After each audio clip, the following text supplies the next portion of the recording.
todo atrapalho, e sabemos que quando o Senhor se move, o inimigo também se move, mas o Senhor vai na frente como varão de guerra, e o Senhor vai colocando em terra todas as obras contrárias à tua palavra, e nós somos teus filhos, somos a tua herança, Pai, e nada irá parar a obra do Senhor, porque nós não estamos trabalhando para a honra, mas estamos trabalhando para ti, Pai.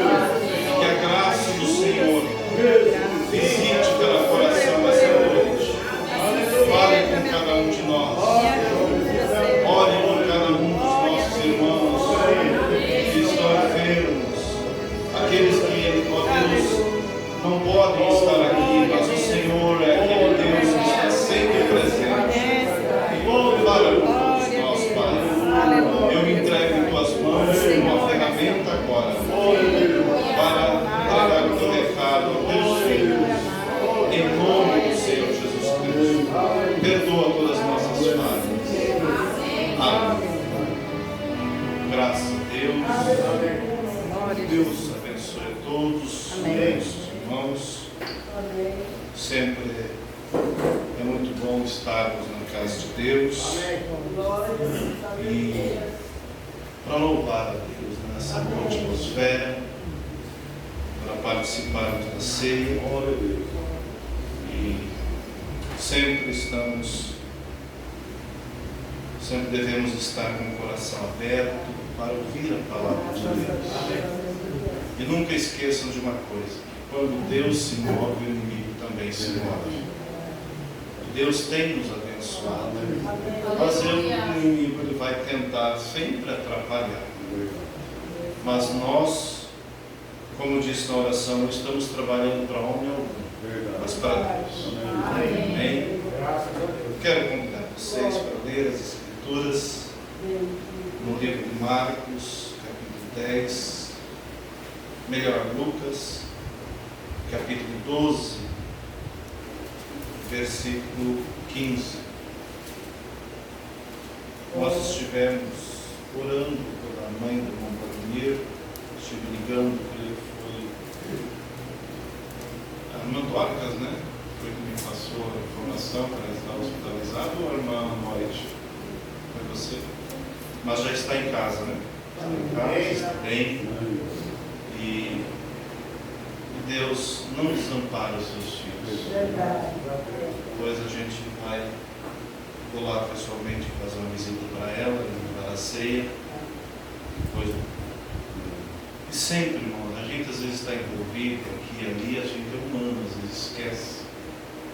Então, quando a gente às vezes esquece, lembra, gente. Eu não fico nem um pouco triste de se lembrar.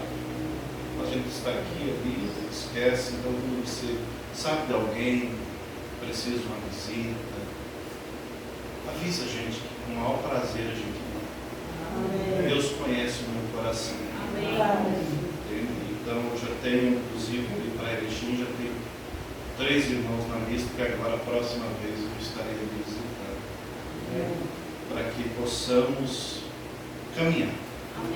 Disse a um outro, esforço. E como eu disse, nós, unidos com Cristo, nós vamos em frente. Amém? Eu tenho falado esse assunto já em vários lugares, vários que eu digo, por Erechim, Manda Alta, Recife, Roteiro. E eu não me veio outro assunto, vou falar essa noite com vocês. Quero dar um título: da verdadeira riqueza, ou o verdadeiro investimento. Por isso quero ler sobre a parábola do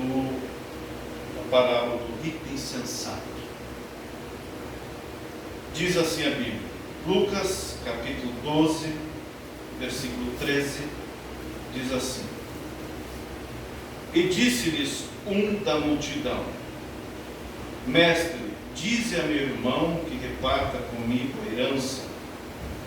Mas ele disse: Homem, quem me pôs a mim por juiz ou repartidor entre vós? E disse-lhes: acautelai-vos e guardai-vos da avareza, porque a vida de qualquer não consiste na abundância do que possui. E propôs-me uma parábola, dizendo: a herdade de um homem rico tinha produzido com abundância. E arrazoava ele entre si, dizendo: que farei? Não tenho onde recolher os meus frutos. E disse: farei isso, derribarei os meus celeiros, edificarei outros maiores, e ali recolherei todas as minhas novidades e os meus bens. E direi à minha alma: alma, tens em depósito muitos bens para muitos anos. Descansa, come, bebe e folga. Mas Deus lhe disse: louco, essa noite te pedirão a tua alma, e o que tens preparado, para quem será? Assim é aquele que para si ajunta tesouros e não é rico para com Deus. Oremos a vez, querido Deus, unja a palavra de nós, as nossas palavras, que elas sejam como um bálsamo, como uma orientação, como, ó Deus, uma palavra que venha advertir aquele que precisa ser advertido, mas como também um bálsamo para alegrar o coração dos teus filhos, porque aqui aonde nós nos alegramos é na tua presença, Pai, e é aqui também onde nós somos advertidos. Unja cada um de nós, e toda tristeza, todo, ó Deus, aquilo que vem para atrapalhar, ó Deus, o andamento da tua palavra seja dissipada, e que o teu Santo Espírito Santo visite a cada coração, em nome do Senhor Jesus Cristo. Amém. Irmãos, podem sentar. Nós somos ensinados através da mensagem do irmão Branham que essas três parábolas que eu vou citar aqui, começando por Marcos capítulo 10, versículo 17, mancebo de qualidade. Na sequência temos Lucas 12, 15, que é a parábola do rico e sensato, a qual nós lemos. E também Lucas 16, versículo 19, o rico e o Lázaro. Refere-se ao mesmo indivíduo, a mesma personagem. Vocês verão que são parábolas parecidas, parece colocada em uma sequência, em que Jesus trouxe para nosso ensinamento, para nosso aprendizado. Veja que na parábola de Lucas 12, versículo 15, lemos, fala do homem, esse homem, o rico insensato, que a Bíblia diz que a herdade dele tinha produzido com grande abundância.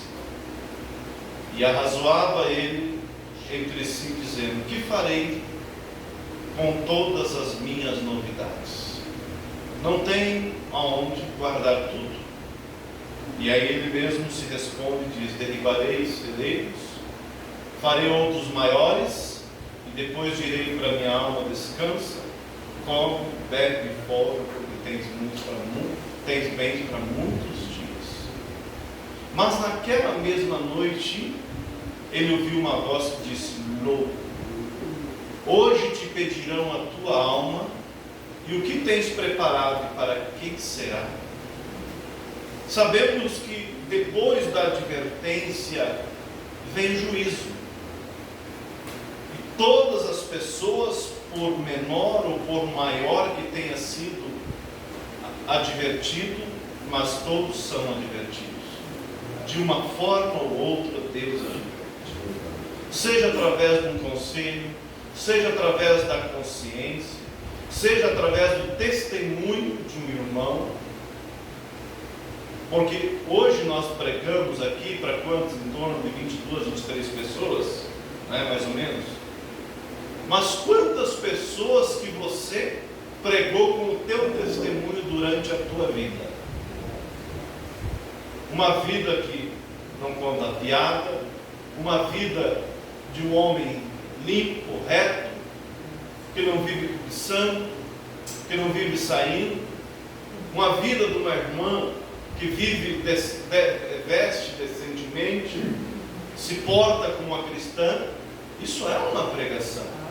Se fosse colocar isso, todas as pessoas que confrontaram com cada um de nós, quantas pregações daria? Então quer dizer, ninguém ficará indesculpável no dia do juízo. Deus tem uma maneira de tratar com cada um.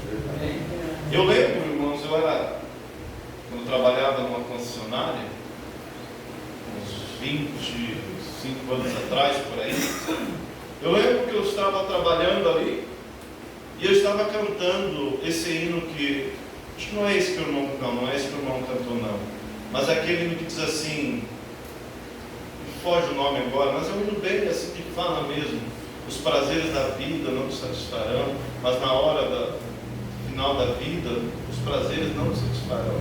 Não me lembro agora qual o hino para dizer, mas se você lembrar, pode me lembrar. Mas eu estava cantando esse hino, trabalhando, cantando, né?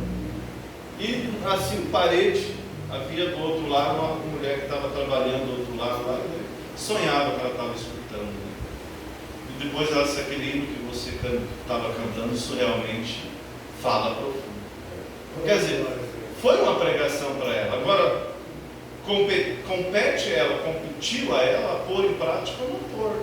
Infelizmente seguiu, até onde se sabe, na mesma vida, né, que vivia. Mas o Evangelho ele é pregado através da nossa vida, através do campo. Por isso Paulo diz que nós somos epístolas, né, escritas e lidas por todos, cartas. Então o Evangelho ele é pregado de várias formas. E ninguém ficará indesculpável naquele dia, através da consciência, né? Principalmente, é uma das maneiras. Então veja, chegou uma hora que esse rico insensato, ele ouviu a voz de Deus, né? Pela última vez, mas foi para dizer, louco, hoje vou te pedir a tua alma e o que você preparou, para quem será? Mas lembramos que, começando a história, né, desse personagem, desse rico, para nós falar sobre a verdadeira riqueza, esse é aquele jovem que a Bíblia intitula como um mancebo de qualidade, ou o jovem rico, de Marcos 10, versículo 17, que foi até Jesus e disse, bom mestre, o que eu devo fazer para herdar a vida eterna? Jesus disse, observa os mandamentos. E ele disse, tudo isso tenho observado desde a minha tenra infância. Ele foi alguém privilegiado, que teve bons ensinamentos, que teve um ensino religioso, e além do mais, tinha uma boa riqueza. E aquilo ele aprendeu a fazer desde da sua meninice. Mas ainda assim, aquela voz que tem no coração de todos, que diz se nós estamos preparados ou não, se nós temos vida eterna ou não, dizia para ele, falta uma coisa. Quantas vezes ele fazia tudo aquilo, não mentia, não roubava, não adulterava, honrava o pai e a mãe, mas ele sentia um vazio, daquela falta. E então ele foi até Jesus Cristo. E quando Jesus ouviu aquilo, a Bíblia diz que Jesus o amou. Todas aquelas qualidades, né? Diz assim, era o moço que todo pai gostaria de ter como seu genro. Jesus o amou e então, olhando que ele não tinha vida eterna ainda, ele foi com seu olhar profético e viu aonde estava o problema.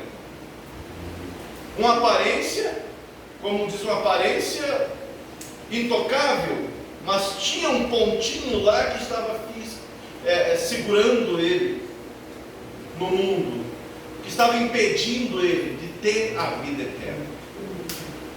Por isso Jesus viu que o coração dele estava preso na avareza, nas coisas terrenas, e disse: queres ser perfeito? Vai, vende os teus bens, dá aos pobres, e vem e siga-me, e terás um tesouro no céu. Mas quando ele ouviu isso, foi como um choque, né? Porque, como eu falei em onda alta, se nós pudéssemos colocar ali as prioridades daquele jovem, um gráfico, em uma listagem de ordem decrescente, no topo da lista, número 1, estaria o quê? A riqueza, em primeiro lugar. A popularidade, que vem junto com a riqueza, em primeiro lugar. E lá em segundo lugar estava Deus. Mas Deus não aceita segundo lugar. Ele aceita o que é o primeiro lugar. Porque Ele nos criou para ter companheirismo. Por isso que a Bíblia diz: buscai em primeiro lugar o reino do céu e a sua justiça, e todas as demais coisas vos serão acrescentadas. Mas ele não pensou duas vezes, aborrecido, porque a Bíblia diz que ele saiu pesaroso. Pensei que hoje ia poder resolver essa pergunta do meu coração, essa falta que ainda eu sinto que não tenho vida eterna, eu ia conseguir, mas o que ele me pediu é impossível de eu conseguir. E os discípulos, Jesus ainda disse, né? Mais fácil é um camelo passar pelo fundo de uma agulha do que um rico entrar no reino dos céus. Olha, afinou a coisa, né? Vamos dizer que Pedro, que era o mais afoito, né? E que tinha uma natureza explosiva, que se explodia, que era aquele homem temperamental, olhou para João, olhou para Mateus e disse: quem poderá salvar-se então? Gente do céu, se esse homem com todas essas qualidades virou as costas porque não vai dar conta. Aí entra, irmãos, o que eu gosto sempre de falar, o que disse Jesus: o que é impossível aos homens é possível a Deus. Amém. Glória a Deus. Ninguém é capaz de viver o Evangelho por si mesmo. Não. É uma obra do Espírito Santo. É uma obra de Deus. Aí, como eu falava na Barra Funda, vamos caminhando por aqui, veja. Porventura, é errado ser rico? É difícil, né? Porque com a riqueza vem um monte de coisa. E o Lobrana diz também que a prosperidade pode botar você a perder. É o gelo fino. E se Deus te dá algo, Ele vai te dar algo com um propósito, né? Com um propósito. Entende? Mas não é errado. Você veja, irmãos, aqui nós analisamos a vida desse jovem rico. Mas veja, como falei em Barra Funda, José de Arimateia. Será que ele era pobre? Não. Ele era um homem rico e um discípulo oculto de Jesus.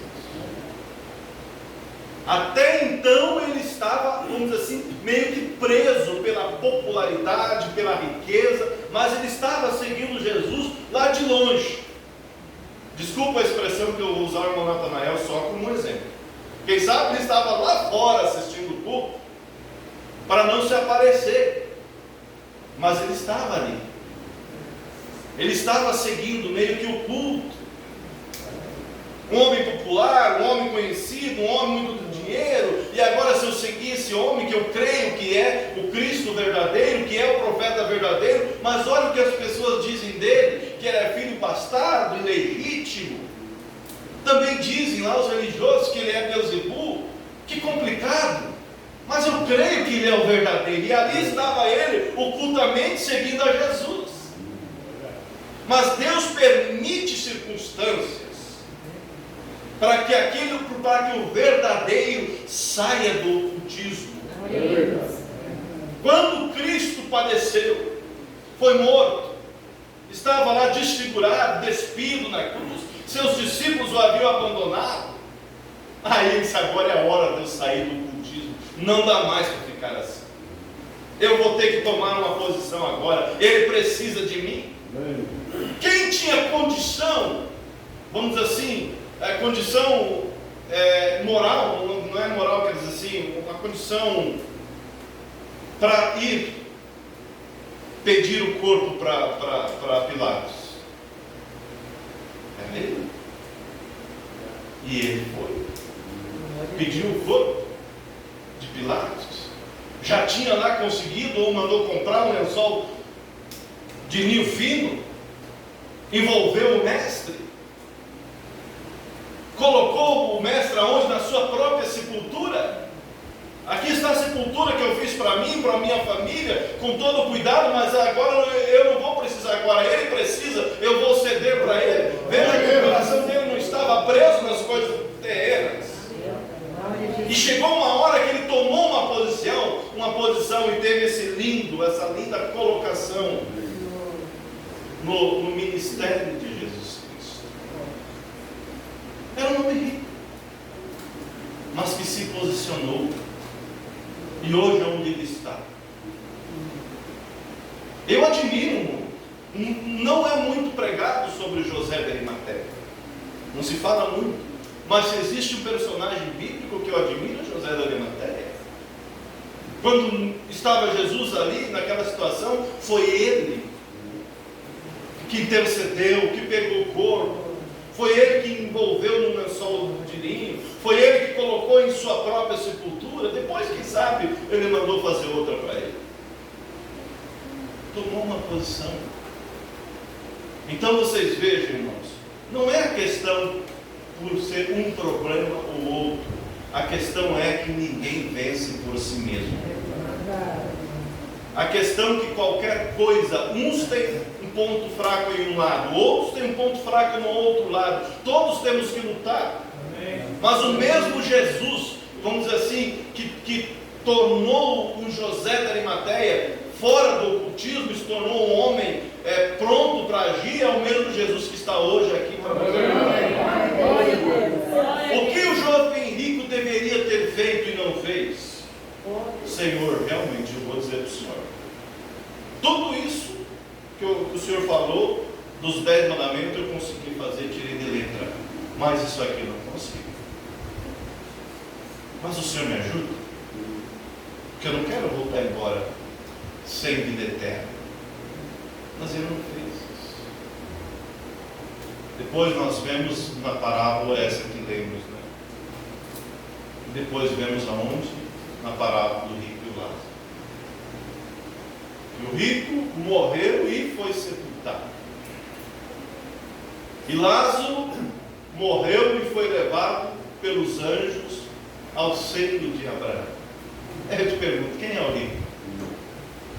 Quem é o rico? Lázaro foi levado pelos anjos ao seio de Abraão. E o rico foi sepultado. E do Hades, a Bíblia diz que ele ergueu os olhos e viu Abraão e Lázaro no seu seio. Aí você veja como a Bíblia ela é simples e clara. Mostra que realmente ele era um religioso e tinha intimidade com Moisés e com a lei.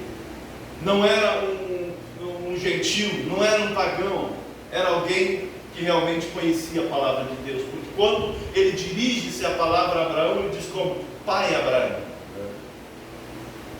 Permita que Lázaro, um dos mortos, volte. Melhor, permita que Lázaro molhe o dedo na água e refresque a minha língua, porque está em chamas. Abraão disse, não há como. O próprio Abraão se dirige assim, não há como, filho. Lembra que você teve teus bens em vida? Quer dizer, o teu céu foi aí, tua riqueza foi aí, você investiu só aí. E Lázaro somente males, agora ele é consolado e você é atormentado. Quando isso me chama a atenção, irmãos, capte isso, todos escutam. Quando ele viu que não tinha mais o que fazer para ele lembrou dos seus 5 irmãos que estavam lá na terra. E por certo, a consciência ele acusou ele do mau testemunho, mau exemplo que ele deixou.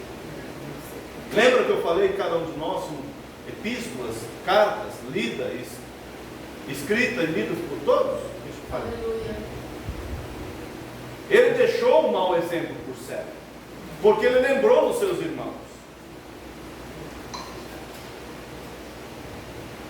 E então ele disse: Pai Abraão, permita que Lázaro, um dos mortos, ressuscite, e volte, pregue para os meus irmãos, porque eu tenho 5, para que não venham para esse mesmo lugar. Porque ele sabia que, pela lógica, eles estavam seguindo, quando ele estava na terra, eles estavam seguindo o mesmo caminho dele, e eles iriam cair lá. Eu imagino que nos primeiros dias que ele visitou Jesus, ele ficou um tanto aborrecido. Eu queria ter segurança de vida eterna, mas eu sinto um fundo aqui, uma necessidade. Eu sinto um vazio aqui, melhor dizendo, mas o que ele me pediu é difícil. Não vai dar. Mas como vou fazer isso? Vender tudo? Eu sou primogênito. E meus irmãos? Vender tudo a herança dos nossos pais? Não dá.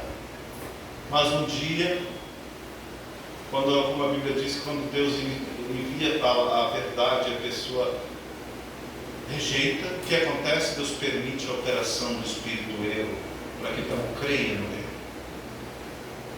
Um dia ele não ouviu mais isso. Quem sabe um dia ele falando com seus irmãos e dizendo: veja, eu não fui atrás daquele fanático que disse que era para vender tudo. Vocês têm que também pegar esses bons exemplos. E ali estavam eles, um a um, caminhando no mesmo caminho. Por isso, irmãos, aí eu sempre chamo a responsabilidade de nós pais em viver o Evangelho, em dar um testemunho, em ensinar nossos filhos, em plantar esse Evangelho. Porque nós temos sangue em nossas mãos. Ensinar, não ser conivente com ele, não apoiar a coisa errada, ter um testemunho limpo, dizer: meu filho, o caminho é aqui. Meu filho, você nunca viu o pai fazer isso. Ensinar. Nós todos fazem isso? Não. Nós somos uma multidão mista, claro. Existem bons irmãos que parece que eles acham que o Evangelho é bom só para eles, porque não investe, não evangeliza seus filhos, não investe seus filhos. Não é verdade isso? Parece que é bom só para eles. Não se importa em ensinar. Como o pastor Daniel contando que uma vez ele estava fazendo roteiro, de repente saiu as meninas lá, todas de calça para ir na aula. Como pastor, tem que falar. Você acha que é bom ficar falando? Não é bom. Mas a Bíblia diz que se o atalaia não falar o que for mandado, vai ser cobrado o atalaia. O sangue da mão dele eu vou requerer. Agora, se o atalaia fala a palavra, ele está livre do sangue das pessoas. Se elas não seguir, aí já é com elas. Não é isso que a Bíblia diz, Ezequiel, né? É isso. Tem que falar. Não é bom. A gente às vezes fica uma semana, 2, 3, remoendo, esperando a hora certa, para chegar da maneira certa, para não machucar, mas a gente tem que falar. Aí o pastor Daniel disse: irmão, isso não está certo. Irmão. Tem que criar elas da maneira certa, vestindo da maneira certa. Não tem problema. Quando elas começassem a pegar, eu tiro. Tira nada. Até hoje não tirou. Como ele diz, né? Eu não conheço quem é, nem pretendo conhecer. Mas como ele disse, até hoje não tirou. Estavam lá no mundo. E aí, como é que fica? E o exemplo?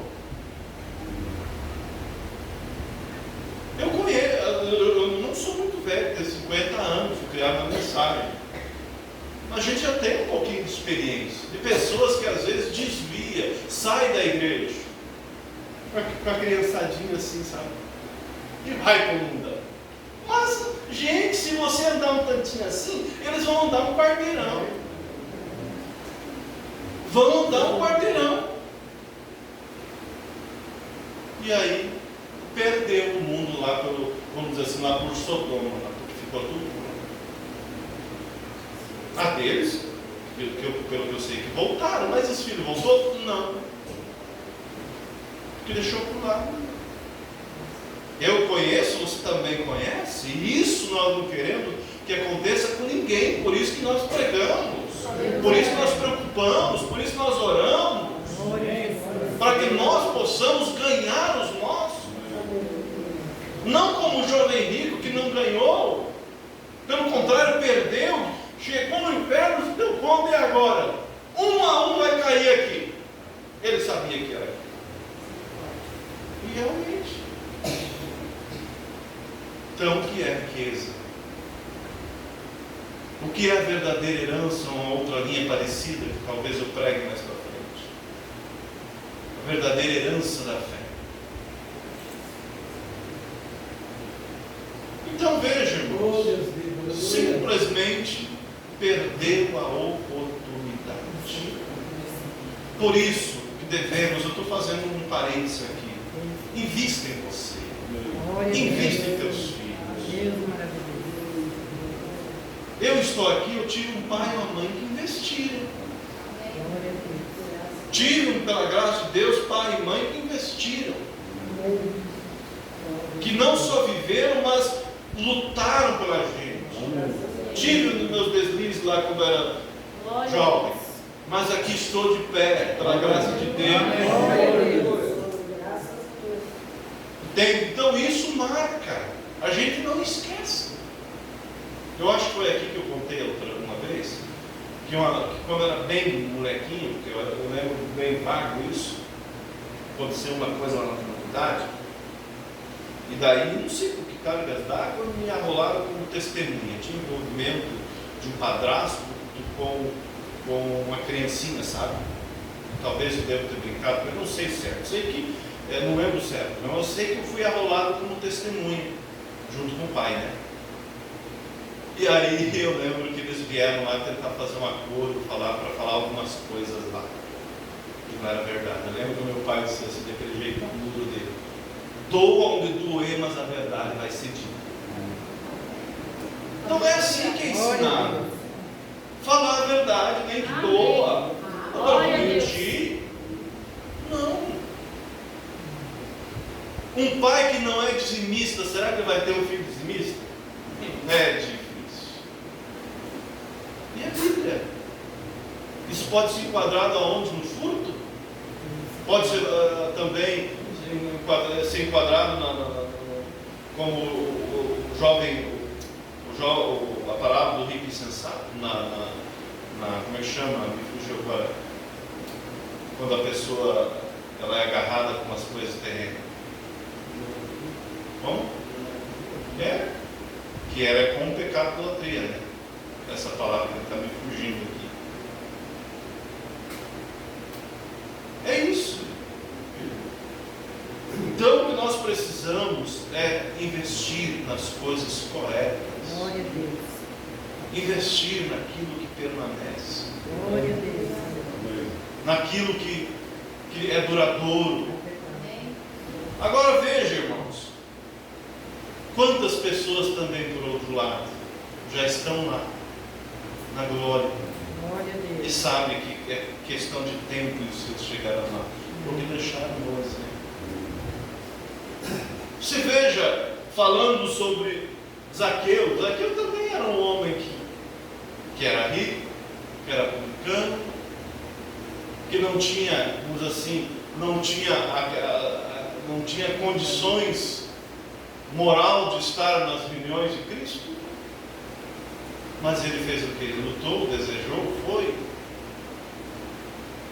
Procurou ir, subiu em uma figueira, mesmo como um publicano, mesmo como alguém fora da vontade de Deus. Publicano era a pior raça do judeu, porque era alguém que, é a avareza, a palavra que estava fugindo, que é como pecado de idolatria.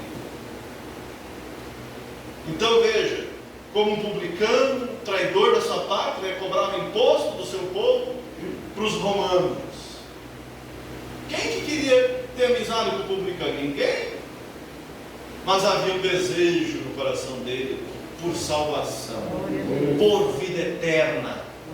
Mas como vou lá? Se eu ir lá, não me apedrejar. Jesus não vai nem me olhar, mas eu preciso ver ele passar. Glória a Deus.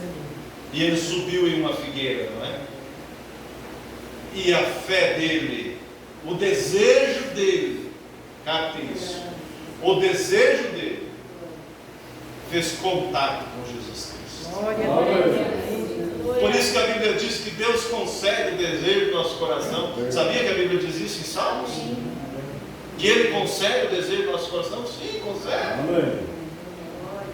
E ele subiu lá e ficou no meio das folhas, tentando ver Jesus. De repente Jesus vem caminhando, e quando chega embaixo olha para cima. Quem contou que ele estava lá? É esse contato entre a fé do homem, entre o desejo do homem com Deus. Zaqueu, desce depressa, porque hoje convém pousar em tua casa. E a Bíblia diz que ele recebeu rejubiloso. Em outras palavras, gostoso a Jesus. E lá vai Jesus andando com Zaqueu. E os fariseus dizendo: está vendo, como eu te falei, que não vale muita coisa ser Jesus aí. Olha com quem ele anda, com os publicanos. Eu falei, hoje mais amanhã ele ia mostrar as cores. E Jesus entrou na casa, né? Glória a De Deus. um homem rico. Não só rico, mas publicano ainda.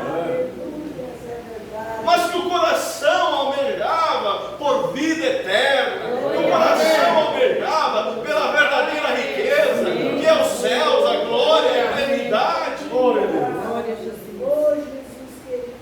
Nem bem Jesus entra na casa, aquela atmosfera entrou, tomou conta do coração de Zaqueu e disse: Senhor, deixa eu te falar uma coisa. Se eu tenho defraudado alguém, eu vou devolver 4 vezes mais. E dou a metade dos meus bens aos pobres. Glória a Jesus. Jesus não precisou pedir. Foi simplesmente Cristo entrar no coração dele e pronto. Jesus disse: hoje entrou salvação nessa casa, porque esse também é filho de Abraão. Como um se perde e um se salva? É porque um teve, como eu preguei um dia, o encontro, não o encontro natural, mas o encontro espiritual com Jesus, o encontro de alma. Tem um encontro natural, simplesmente, vamos ver o que ele vai dizer, dependendo do que ele dizer está bem, mas eu já tenho a minha concepção. Saiu dali mudado. Glória a Deus. Se ouvir da boca de Jesus Cristo, hoje entrou salvação nessa casa, porque esse também é filho de Abraão. Isso que eu chamo de riqueza. Glória a Deus. Você veja que a Bíblia fala de Moisés. Por que mais rico que era Moisés? E por que mais privilegiado, ou seja, sortudo era Moisés? Ele, biologicamente, era filho de hebreus. Biologicamente era filho de amassadores de barro, de escravo. Mas devido à perseguição, nós sabemos, né? Ele acabou sendo lançado no rio, num cestinho, e acabou caindo na graça da filha de Faraó, adotando ele como filho. Deus colocou um sentimento de mãe na filha de Faraó, porque para proteger a Moisés. Glória a Deus. E ali estava ele no palácio. Mas veja que a Bíblia diz, no livro de Hebreus, capítulo 11, eu anotei aqui para ser mais rápido. 11, versículo 23. Pela fé, Moisés, já nascido, foi escondido 3 meses por seus pais, porque viram que era um menino formoso e não temeram o mandamento dele. Pegue a sequência que vocês vão entender o que eu estou falando. Aonde que começa a fé? Aonde começou a ação? foi Moisés? Nos pais pios, santos de Moisés, nos pais que criam no Deus verdadeiro, nos pais que não criam nos ditames de Satanás. Pela fé, Moisés, já nascido, foi escondido 3 meses por seus pais, porque viram que era um menino formoso e não temendo o mandamento do rei. Entregaram nas mãos de Deus. Deus foi lá e agiu, colocou o sentimento de mãe na filha de Faraó, na filha daquele que tinha dado a ordem para que todos os filhos hebreus fossem mortos. De hoje em diante, essa criança não é mais filho hebreu, é filho meu pai não vai poder matar. E lá criou ele no palácio, com todas as mordomias. A própria mãe de Faraó, de Moisés, foi empregada, recebeu salário para cuidar do seu filho, amamentar. Tinha todas as mordomias, toda a riqueza, empregada para isso, empregada para aquilo. Me traz lá um pedaço de mamão, ela ia trazer. Me traz uma salada de frutas, lá ela trazia. Hoje eu não quero isso no almoço. Afinal ele era filho do Faraó, da filha do Faraó. E foi crescendo naquela mordomia, no palácio. Como eu falei ali em Barra Funda, não tinha ar-condicionado porque não tinha tecnologia, mas não acredito que eles passavam calor. Né? Quem sabe tinha uma cachoeira atrás do palácio lá e alguma coisa eles ajeitavam. Mordomia era o que não faltava. Mas um dia ele ouviu uma história, Moisés, você não é filho desses egípcios, pois nem. Você não é filho desses pagãos aí, adorador de ídolos, essas coisas, não. Você é meu filho, Jacopédios. E nós não servimos isso não, nós servimos o Deus verdadeiro, que apareceu para o nosso pai Abraão, o qual procurou uma cidade enquanto vivia, cujo artífice construtor era Deus. Esse é o nosso pai. Ele não encontrou a cidade aqui não, mas ele encontrou com o rei dessa cidade, Melquisedeque. Inclusive nosso pai pagou o dízimo para Melquisedeque. Inclusive Melquisedeque almoçou na tenda com nosso pai Abraão. É desse povo aí que você é herdeiro, Moisés. E agora, o que você vai fazer? Morte decide, rapaz. Agora você sabe. E aí? Será que, aí eu digo, irmão, será que nós renunciamos muito quando nós vemos a vida desses homens? Pela fé, Moisés, sendo já grande, depois de toda essa análise, recusou ser chamado filho da filha de Faraó, escolhendo antes ser maltratado com o povo de Deus, do que por um pouco de tempo ter o gozo do pecado. O que ele escolheu? Pela fé, Moisés, sendo já grande, recusou ser chamado filho da filha de Faraó, escolhendo o quê? Antes ser maltratado com o povo de Deus, do que por um pouco de tempo ter o gozo do pecado. Agora, a pessoa que troca a salvação por pecado é muito falta de entendimento.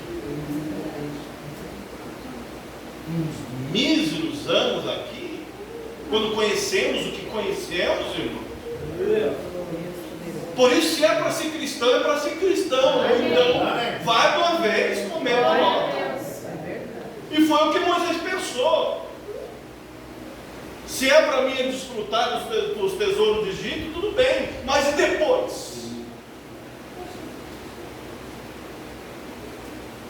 Escolhendo antes ser maltratado com o povo de Deus, do que por um pouco de tempo ter o gozo do pecado, tendo por maiores riqueza o vitupério de Cristo do que os tesouros do Egito, porque ele tinha em vista a recompensa.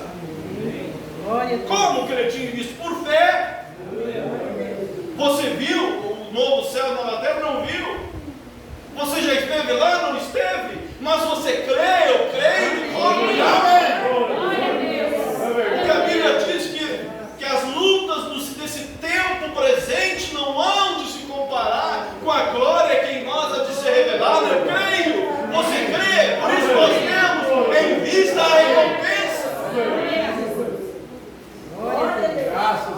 subiu ao coração do homem, olho nenhum viu, ouvido nenhum ouviu, as coisas que Deus preparou para aqueles que temem. Você viu isso? Não viu? Mas você crê. Por isso estamos caminhando, por isso estamos deixando o pecado de lado, por isso estamos batalhando, por isso estamos lutando por uma vida espiritual mais profunda em Deus.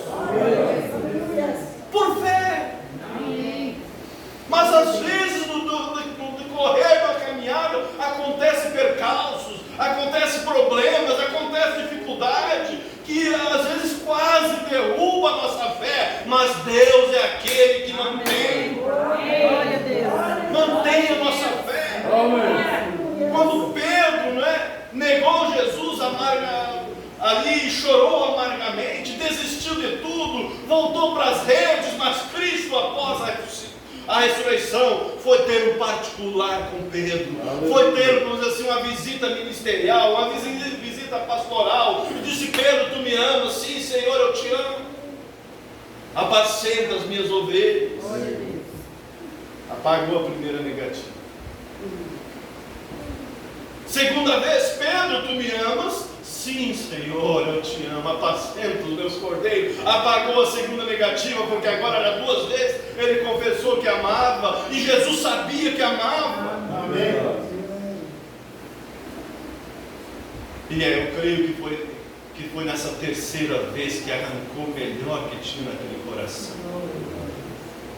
Porque também foi a terceira negativa que mais doeu no coração de Pedro. Eu neguei 1, 2, 3 vezes. Pedro, tu me amas. Como Deus vai desprezar um coração assim? Olhe para o teu coração. Você tem falhas, você tem dificuldade, mas quando olha para o coração, você pode dizer como Pedro: Senhor, tu sabes tudo, tu sabes que eu te amo. Apacenta então as minhas ovelhas. E Moisés decidiu, claro, rejeitou tudo, deixou tudo do Egito. Com 40 anos ele sentiu que ele tinha nascido para ser um libertador. Lá desce ele, tenta libertar pela sua força, pela sua maneira, pela sua carne, e ele falha amargamente. Quando ele mata o egípcio, e lá vai ele, como um palito riscado. Rejeitei o palácio, rejeitei todas as mordomias. E aí viu ele: você acha que o diabo não falava no nome dele? Moisés: e agora, Moisés? Salta para onde? Agora quem te protegeu, quem te criou, vai lá que te arranca o pescoço. Veja se o teu Deus vai te defender. Mas ele era bem conhecido no céu. E Deus não tem pressa.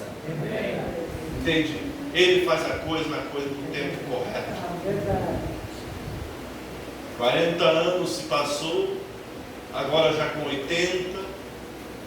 O servo pensando, esperando já logo a morte chegar, porque com 80 não resta muito, naturalmente falando. Mas de repente ele vê que uma sarça lá, o fogo não se apaga e a sarça não se consome. Ele deu uma olhada um dia, continuou observando aquilo, deve ser algo sobrenatural, não é natural. O que está acontecendo? Moisés, tire a sandália, porque o lugar que você está é santo. Glória a Deus, glória a Deus.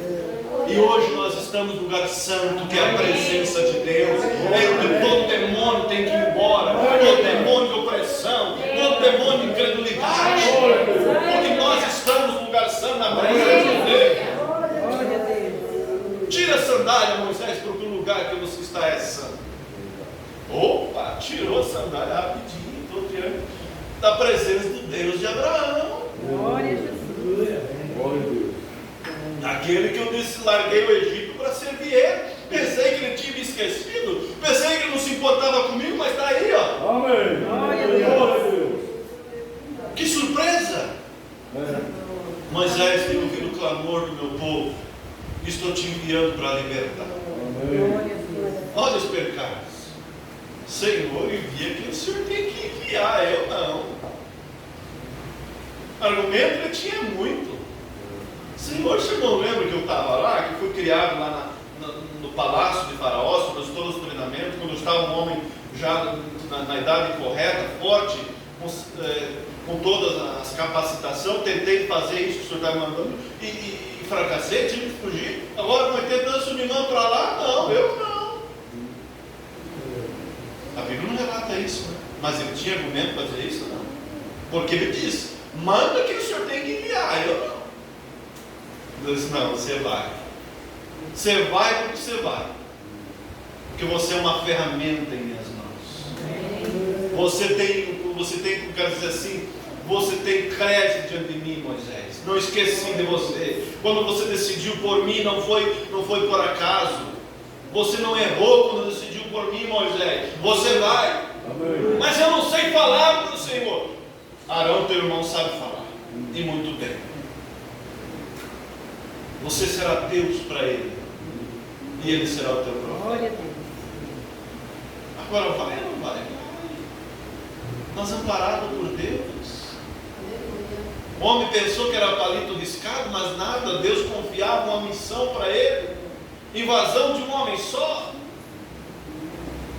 Chega do Egito com aqueles dois sinais, né? A vara que se tornava em cobra e ele colocando a mão no peito se tornava uma vara leprosa, depois trazido de volta se tornava sangue. Todos vocês são conhecedores, lembram, né?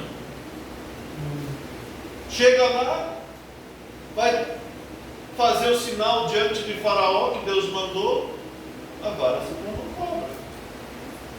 Mas o Faraó disse: espera um pouquinho aí, que se não perde, espera. Janes e Jambres, vem cá. Veja o que Moisés fez. O que você me diz? Transformou uma cobra em uma vara. Deixa nós faz duas. Já saímos ganhando. James, larga a tua aí. James, larga a tua aí. Larga você, tornou em uma cobra. Duas cobrinhas encontraram. Gente, Moisés não quis fazer acordo com o Faraó. Vamos fazer o seguinte: acho que vamos deixar isso aí, vamos esquecer. Eu vi que você também tem poderes e vamos esquecer isso aí. Não, Deus mandou eu vim aqui fazer isso, Ele mandou, é a responsabilidade dele. Não tem problema, as naturezas são incompatíveis. A natureza de Deus com a natureza de Satanás é incompatível. A natureza do cristão com a natureza do ímpio é incompatível. Não há problema. Ali estava a representação, entende? Do sinal do servo do Deus vivo versus a representação do sinal de um pagão. Houve um desentendimento da serpente e a Moisés foi lá e pegou uma, foi lá e pegou outra e pronto. Moisés pega pela cauda. Janes e Janes saíram até assim as suas varinhas. Entende? Então o que é riqueza? Se ele tivesse optado pelo Egito, como eu sempre digo quando eu abordo esse tema, se ele tivesse optado pelo Egito, quem sabe hoje os arqueólogos aí achariam a tumba de Moisés. Não é tumba, como é que chama? Múmia. A múmia de Moisés, como acharam? A múmia em cama, sei lá o que mais. Uma múmia ali. É o que ia restar. Mas onde está ele hoje? Glória a Deus. O homem tem crédito com Deus a tal ponto que quando ele mesmo errando, quando o povo fez ele se irar, fez ele ficar nervoso, era para ele falar para a rocha, porque a rocha é Cristo. Não era para ele ferir a rocha, mas era para ele falar. Mas ele, por causa que o povo, ele mesmo se queixa que o povo fez ele ficar nervoso, e ele feriu a rocha com nervosismo, feriu a Cristo. Um tipo, né, quebrado na Bíblia. Era para ele somente falar, e a rocha daria água. Olha a rocha, Moisés, não é bata na rocha, mas ele ficou nervoso e bateu. E por causa disso, Deus disse: você não vai entrar na terra. Você não vai entrar. Suba o monte, você vai ver, vou te mostrar a terra. Mas você não entra. Aí você vai pegando citações aqui e ali, você vai estudando toda a parte que fala sobre isso, a um ponto que ele começa, creio que ali no Deuteronômio, se não me falha a memória, relatar sobre isso, e Deus chega para ele e diz: não me fale mais sobre isso. Quando ele insiste, ele quer imitar. Ele subiu no monte e lá ele morreu. Mas morreu como desmembrana, e como Lázaro foi ressuscitado sobre o vivo. Ele tinha, como quero dizer, crédito. Ele era muito bem lembrado nos céus, mas por outro lado, ele tinha toda a admiração dos céus, todo o respeito dos céus, mas também ele tinha todo o ódio do inferno, porque a Bíblia diz que quando o arcanjo Miguel contendia com Satanás acerca do corpo de Moisés, não usou de juízo, mas simplesmente disse: Deus te repreenda. Quando Deus diz para Moisés: você não vai ver a terra, você vai morrer, o diabo: acabou, esse homem que tanto me incomodou, chegou o fim dele, eu quero ver, quero ter o gosto. Mas que nada, viu que Moisés dá uma estremecida no monte e vai lá, procura e não acha mais nada. Deus levou com vida, e o diabo queria ver, né, com certeza, os vermes da pele consumindo aquele homem, queria ter a certificação que não ia se incomodar mais com Moisés, mas vai continuar se incomodando sim. E há 2000 anos atrás, quando o Filho de Deus se fez carne na pessoa do Senhor Jesus Cristo, e quando foi na cerimônia de adoção, onde Deus disse: este é o meu filho amado, a ele ouvi, este é meu filho amado em quem me comprazo. Quem desce ali como testemunha, quem desce ali para fazer uma visita ilustre, nada mais nada menos que Moisés e Elias. Deus, entende? Ele está pronto a recompensar cada um de nós, e nos alcançar essa riqueza. Isso é riqueza. Ele desce ali vivo. E sabemos que ele irá, são as duas conviveiras, né, de Apocalipse, Moisés e Elias, irão descer para pregar para os 144 mil judeus. Então, irmãos, isso é o que eu chamo de riqueza. Isso é o que você tem optado, é o que você tem decidido: servir a Deus, viver para Deus. Isso, irmãos, é o que vale a pena. Por isso que Deus nos abençoe nessa caminhada. Sempre avante. Sempre avante. Como a Bíblia diz: sabei que o vosso trabalho no Senhor não é em vão. Tem uma recompensa. Deus não é injusto para esquecer do vosso trabalho no Senhor. Aqui está. As pessoas mais ricas estão aqui. Hoje nós vivemos por fé, mas um dia você vai chegar ali e vai dizer: você tinha razão. O povo comprado pelo sangue de Cristo. Nunca olhe para Deus como um ditador, como alguém que está olhando para ver se encontra uma falta para te jogar no inferno. Não. Ele está olhando para ver se ele consegue encontrar fé no teu coração, se ele consegue encontrar arrependimento no teu coração, se ele consegue encontrar aceitação no teu coração para tirar nós do inferno, tirar nós da perdição, porque o diabo veio e trouxe a morte, trouxe a perdição, mas Deus veio para aqui para nos remir. E às vezes a gente olha a Deus com um olhar errado, como alguém que está ali para nos castigar. Não. Quando Moisés falhou, ele infelizmente não pôde entrar na terra, né? Mas ele perdeu, vamos dizer assim, o crédito com Deus. Deus simplesmente descartou? Não. Deus honra daqueles que deu. Amém. Amém? Glória a Deus. Vamos nos pôr de pé, irmãos.